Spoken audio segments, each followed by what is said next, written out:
Pero había un problema. A pesar de describir la fuerza de la gravedad con una gran exactitud, Newton ocultaba un bochornoso secreto. No tenía ni idea de cómo funcionaba.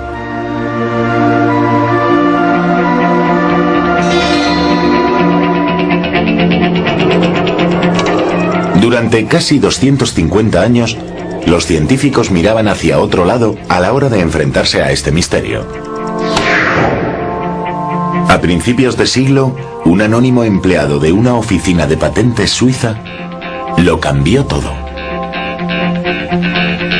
Mientras revisaba las solicitudes para patentes, Albert Einstein reflexionaba sobre el comportamiento de la luz. Pero no sabía que sus cavilaciones le llevarían a resolver el misterio de Newton acerca de lo que es la gravedad. A los 26 años, Einstein descubrió algo sorprendente: que la velocidad de la luz es una especie de límite cósmico que nada en el universo puede superar.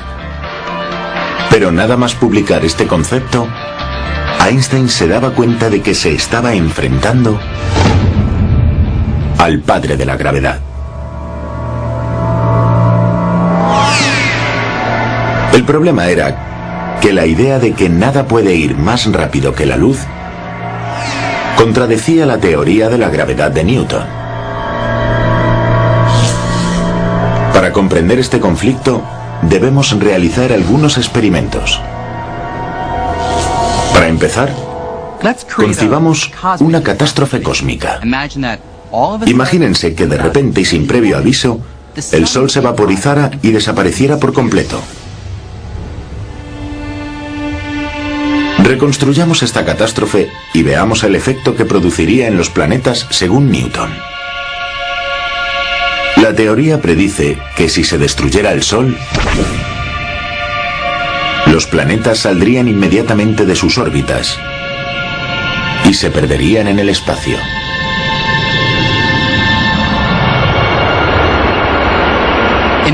En otras palabras, Newton creía que la gravedad era una fuerza que actuaba instantáneamente a cualquier distancia, de modo que sentiríamos los efectos de la destrucción del Sol de manera inmediata. Pero Einstein encontró un gran problema en la teoría de Newton, un fallo que se descubría al investigar sobre la luz. Einstein sabía que la luz no viaja instantáneamente. De hecho, los rayos solares tardan 8 minutos en recorrer los 150 millones de kilómetros que hay hasta la Tierra. Y si había demostrado que nada, ni siquiera la gravedad, viaja más rápido que la luz,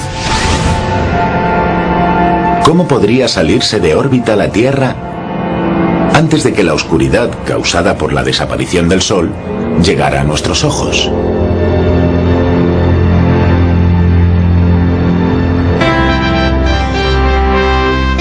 Para el joven trabajador de una oficina de patentes suiza, era imposible que nada viajara más rápido que la luz. Y eso quería decir que la teoría de Newton de 250 años de antigüedad era incorrecta. Si Newton estaba equivocado, ¿por qué iban a mantenerse los planetas en pie? Debemos recordar que el logro de las ecuaciones de Newton se produjo gracias a la necesidad de comprender los planetas y las estrellas, sobre todo de saber por qué los planetas siguen sus órbitas. Con las ecuaciones de Newton se podía calcular el movimiento de los planetas. Einstein consiguió resolver este dilema.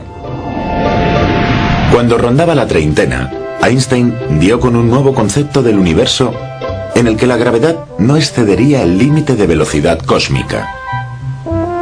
Mientras conservaba su empleo en la oficina de patentes, se embarcó en una travesía en solitario para resolver este misterio. Tras casi 10 años devanándose los sesos, encontró la respuesta en una nueva forma de unificación.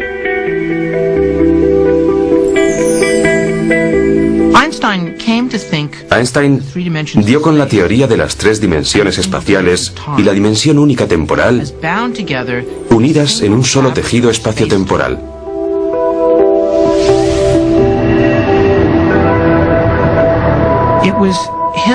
Tenía la esperanza de comprender la geometría del tejido tridimensional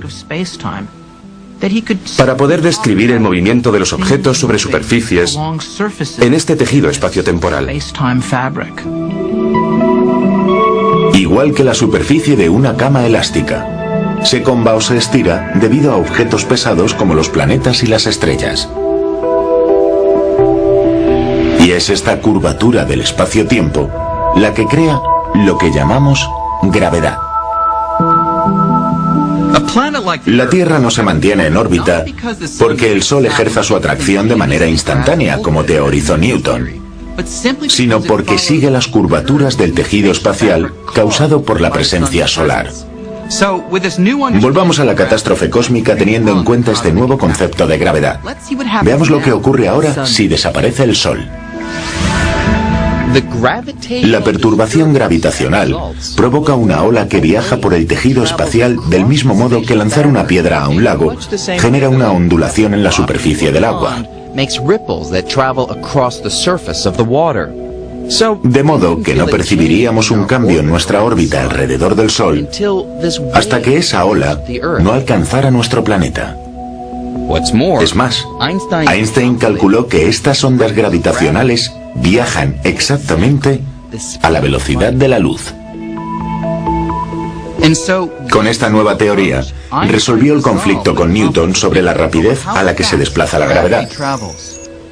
Pero además, le proporcionó al mundo entero una nueva forma de ver lo que es la fuerza de la gravedad, curvaturas y pliegues en un tejido del espacio y el tiempo. Einstein bautizó a su nuevo concepto de la gravedad como relatividad general, y no tardó en convertirse en un nombre muy familiar. En su época, Einstein era una especie de estrella del rock, uno de los personajes vivos más famosos del momento. Me parece que él y Charlie Chaplin eran los preferidos de los medios de comunicación.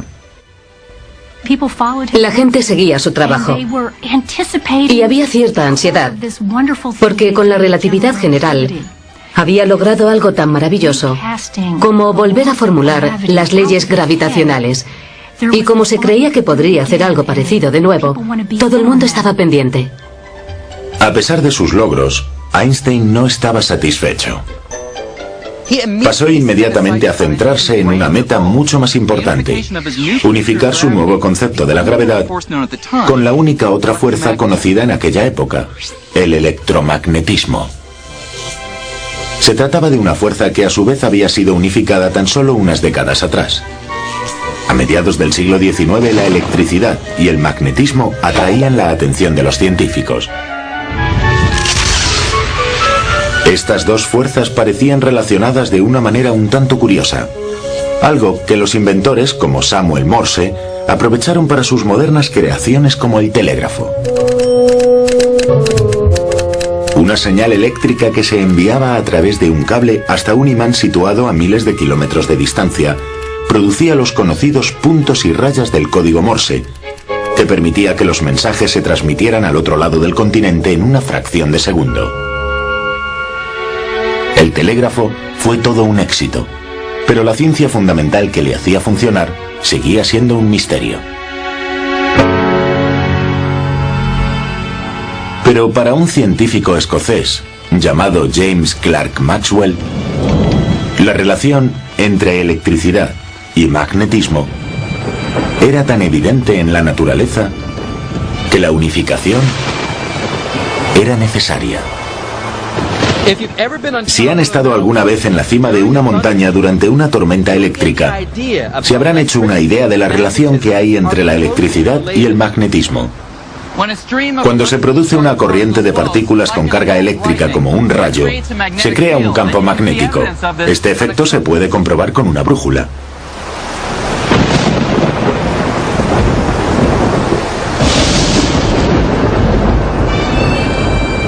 El escocés estaba obsesionado con esta relación y quiso explicar la conexión entre ambas energías con el lenguaje de las matemáticas.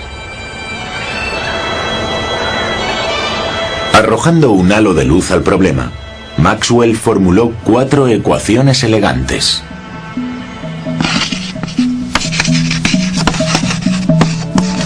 que unificaban la electricidad y el magnetismo en una única fuerza llamada electromagnetismo. Y al igual que Isaac Newton, esta unificación llevó a la ciencia mucho más cerca de descifrar el código del universo. Eso era lo más sorprendente de todo, que aquellos fenómenos diferentes estaban conectados de aquella manera. Y suponía otro ejemplo de que fenómenos diversos nacían de un mismo componente básico, o de una partícula única. Imagínese que todo lo que pueda conocer que esté relacionado con la electricidad y el magnetismo se pueda resumir en 4 ecuaciones básicas.